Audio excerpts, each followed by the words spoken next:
these morons are on the watch. And so, yes, we have to meet this moment right now, call for his resignation, and also insist that we have all the records that they have tried to delete so we understand just what else has been put at risk. Now, you and former Republican Congressman David Jolly were just in the Tampa area for a town hall in a Republican district. Let's take a look at the reception that you both received. Although we didn't hear much from her during the campaign, it's odd that Usha, J.D. Vance's wife, has completely disappeared since Inauguration Day. However, she recently resurfaced, and like her husband, it seems she has a knack for stirring up trouble for the Trump administration.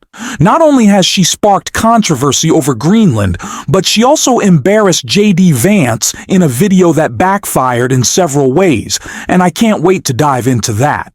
But before we get into the details of the video and the small detail that's so humiliating for JD, I want to share Donald Trump's response when asked about the issues she's causing with Greenland. One for you, Mr. President. Greenland is confused about the Second Lady and the National Security Advisor visiting this week. They're concerned that this is further provocation of whatever it is you ultimately want for Greenland. Could you further explain why they're going? What is the ultimate end goal when it comes to Greenland? Yeah, well, not provocation. This is friendliness, not provocation. We're dealing with a lot of people from Greenland that would like to see something happen with respect to their being properly protected and properly taken care of. They're calling us, we're not calling them. And we were invited over there, and I thought it would be I have great respect for the wife of our great vice president. I think she's she's a brilliant woman. She's a very nice woman, and she loves the concept of Greenland. And so she's going there, and I think Marco's going there, and some others are going there. But we've been invited, and they really like the idea because they have been somewhat abandoned, as you know. They haven't been taken good care of.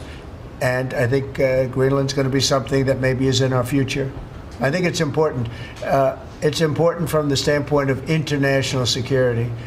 And if you look at the ships outside of Greenland, you have Russia, you have China, you have lots of different people and lots of different places, and it cannot go on the way it is. It's not going to go on the way it is. I'll make a statement. It's not going to happen.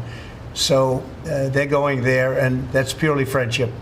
Who's doing the inviting? You said people. A lot of people, yeah. People from Greenland are asking us to go there. We have many requests from many people, some officials too. That video is absurd for several reasons, starting with the explanation Donald Trump gives for why Usha Vance is traveling to Greenland.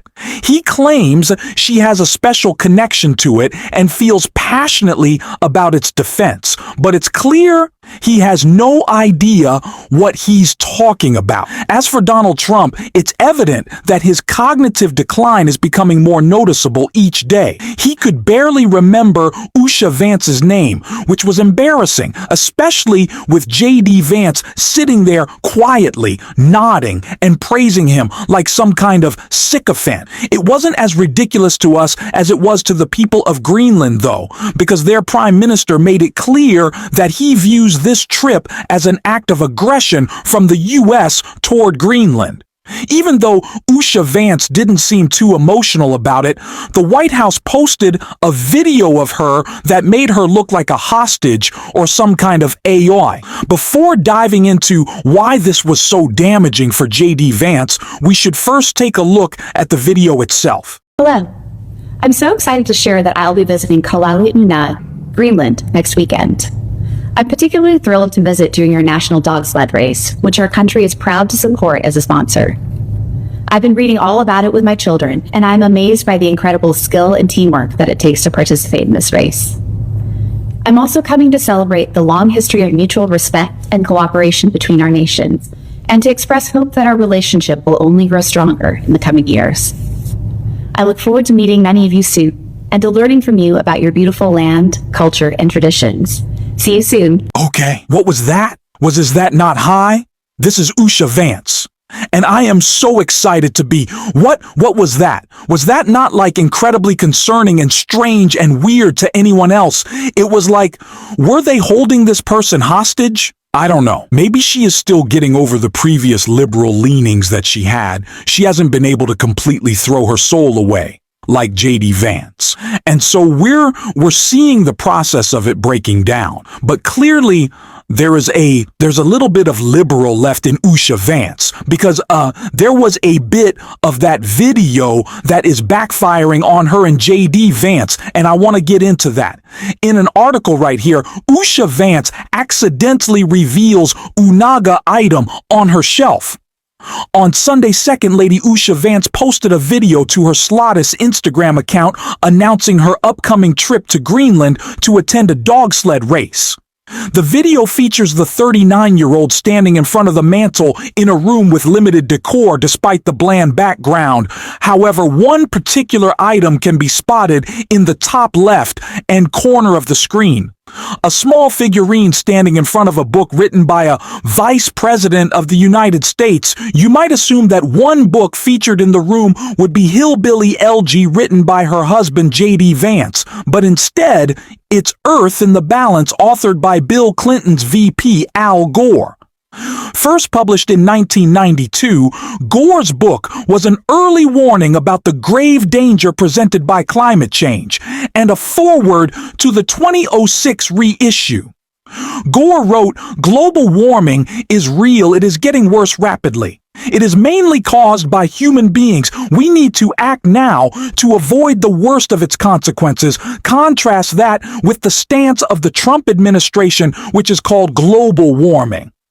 A hoax just a few days ago, President Trump revoked a Biden-era rule that would have taxed methane pollution. Meanwhile, Lee Zeldin, the current head of the U.S. Environmental Protection Agency, is gleefully rolling back regulations. "We are driving a dagger through the heart of climate change religion," Zeldin announced. So what message was the Second Lady trying to send by DSPL displaying Gore's book? Is she a secret climate change denier? Still on the surface, Vance could not have appeared bubbler. She said that she was thrilled to be attending a dog sled race before adding, "I'm also coming to express that our relationship will only grow stronger in the coming years. I look forward to meeting many of you soon, and to learning from you about your beautiful land culture and traditions." This tone is markedly different from her husband, who in February told Fox News that if President Trump wants to take more territorial interest in Greenland, that is what President Trump is going to do. Because he doesn't care about what the Europeans scream at us. He cares about putting the interest of American citizens first. So quite a bit to unpack there. I want to start with the Usha and J.D. Vance of it. All these are people who have completely thrown away any values that they previously had, which tells me that they didn't actually have those values and they never actually cared. But maybe Usabin still does with that little book, poking out in the background. I don't know if that was at the vice president's residence or if that was in their home in Ohio. If it was the vice president's residence, then she is certainly trying to send a message. But these are people who have completely given up on anything they believe. They are willing to sell out and buy into the MAGA cult to elevate themselves. Especially J.D. Vance, who just doesn't care. He is a shape-shifting slime. He is a nothing. He is whatever he needs to be in a given moment to elevate himself, and it is gross. And what he said, contrary to what he posted in that Signal group chat. No, Donald Trump sure doesn't care about Europe, but he doesn't care about putting Americans first, or else he wouldn't have such a dangerous foreign policy and a disastrous economic agenda domestically. Of course Donald Trump doesn't care. Of course he doesn't care about our safety. He only cares about himself.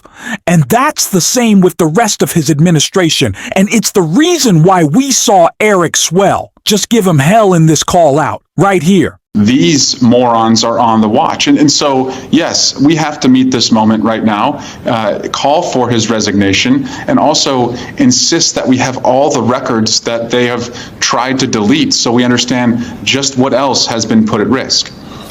Now, you and former Republican Congressman David Jolly were just in the Tampa area for a town hall in a Republican district. Let's take a look at the reception that you both received. Anna Paulina Luna refuses to meet with her constituents. To that, David and I say, to hell with her, we'll talk to you. We'll listen to you, and we will fight for you.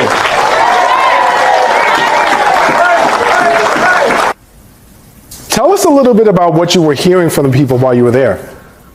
Well, I heard from Democrats, independents, Republicans, people who see their health care security at risk. They see President Trump and Elon Musk getting rid of FBI agents who are supposed to keep us safe, bird flu monitors who are supposed to, keep the price of eggs down, CDC scientists who are supposed to prevent the measles outbreak that we're seeing, and they want to know what's the plan. And what David Jolly and I told them is the plan is small victories lead to big victories. We have to win in Wisconsin on April 1. We have to fight hard in the 2 Florida special election seats on April 1. We have to win the governor races in New Jersey and Virginia later this year, and that'll build momentum so that we can win the House. And right now, inside the Congress, we have to fight back against any bill that gives billionaires the biggest tax breaks and takes away Americans' health care. And we have to fight in the courts where we can put speed bumps up all along the way as they're trying to inflict this pain. But small victories can lead to big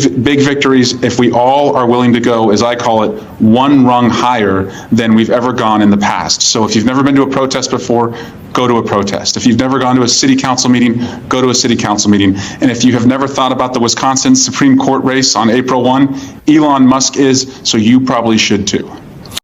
Congressman, I can't help but to think about when you get on an airplane and they say, secure your mask before you secure the mask of someone else.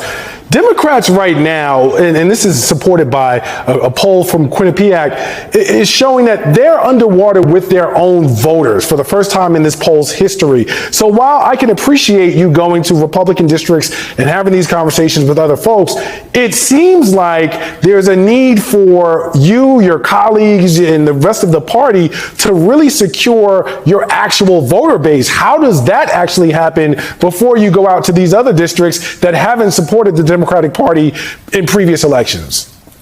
Yeah, I'm at the SFO airport about to fly to DC, and so that's why I'm in this very hostage-looking like room, by the way. Look, we have to show up. We have to hear the voters, tell them what the plan is, tell a better story, always be on, go to the places and spaces we have not gone before, and be fearless and recognize it's all on the line right now. Because if we don't win the midterms, I can't look you in the eye and guarantee we're going to have a free and fair election in 2028. That is the urgency of this moment. We need every Democrat to turn this into a major issue right now. This is a direct attack on our national security and the trust we place in our leaders. These individuals are not leaders. They're the opposite of that. We need to hold them accountable. During the election, many voters said things like, I don't like Donald Trump personally, but the economy was better under him.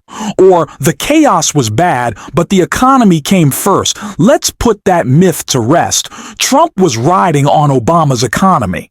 Now, we're facing the worst of both worlds, a terrible economy because of Trump and constant chaos because of him. Drive that point home. We're making that case on this show, and if you want to support it, don't forget to hit the subscribe button, leave a like, and if you stuck with us to the end, drop a blue heart in the comments. Until next time, see you soon.